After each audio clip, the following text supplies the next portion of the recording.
नमस्कार। आज दिनांक 29 जुलाई 2021 है और श्रीमद् भगवद गीता की निर्मल धारा के प्रवाह में आज हम श्लोक संख्या 16 से श्रवण करेंगे। अध्याय भी 16वां ही चल रहा है, तो आइए श्रवण करते हैं। भगवान श्री का उपदेश चल रहा है और भगवान श्री कह रहे हैं कि जो आश्रय प्रवृत्तियों के लोग हैं वो किस प्रकार से होते हैं और वो क्या क्या फल भोगते हैं, उसके बारे में चर्चा की जा रही है।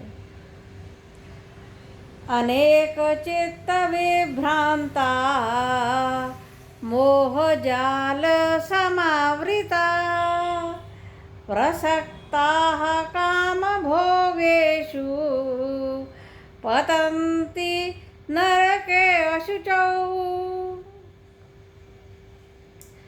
अर्थात जो आसुरी प्रकृतियों के लोग हैं, अनेक प्रकार के विषयों से भ्रांत चित्त मोह रूप जाल में फंसे हुए तथा विषय भोगों में अत्यंत आसक्त हुए, उन्हीं में गहरे डूबे हुए, उन भोगों के द्वारा पापों का संचय करके वैतरणी आदि अशुद्ध नरकों में गिरते हैं। आत्मसंभाविता स्तब्धा धनमान मदान्विता यजन्ते नाम यज्ञैस्ति दम्भेन विधिपूर्वकम्।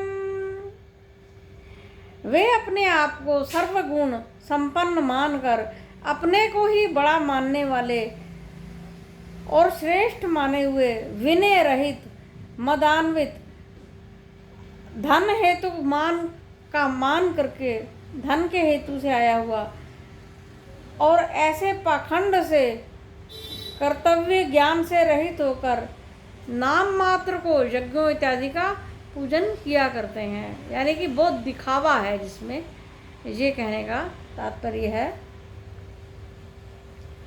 अहंकारं बलं दर्पं कामं क्रोधं च संश्रिताः नामात्मरवदेहेषु प्रतिद्विषन्तोऽभ्यसूयकाः।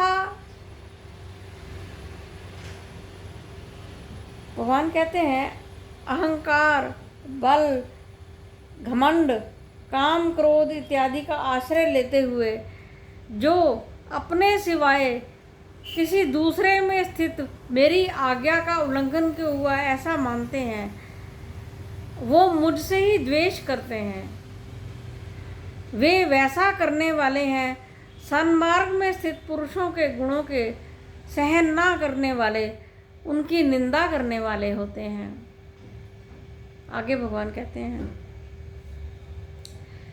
तानहं द्विषता क्रूरान् संसारेषु नराधमान् क्षिपामि अजस्र शुभानामासुरीषु एव योनिषु।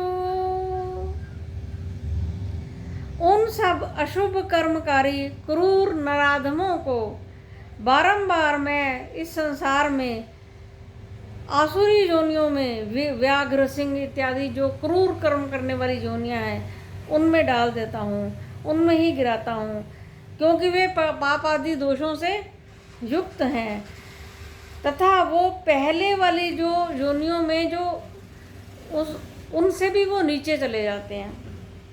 आगे कहते हैं आसुरीं योनिमापन्ना मूढ़ा जन्मनि जन्मनि माम प्राप्यैव कौन्तेय ततो यान्ति अधमां गतिम्। हे अर्जुन, वे मूढ़ अविवेकी जन आसुरी योनि को पाते हुए जिनमें तमोगुण की बहुलता है, ऐसी योनियों में जन्मते हुए नीचे गिरते गिरते मुझ ईश्वर को ना प्राप्त करके पूर्व प्राप्त योनियों की अपेक्षा भी अधिक अधम गति को प्राप्त होते हैं। इतना कहकर वाणी को विराम देती हूँ। नमस्कार।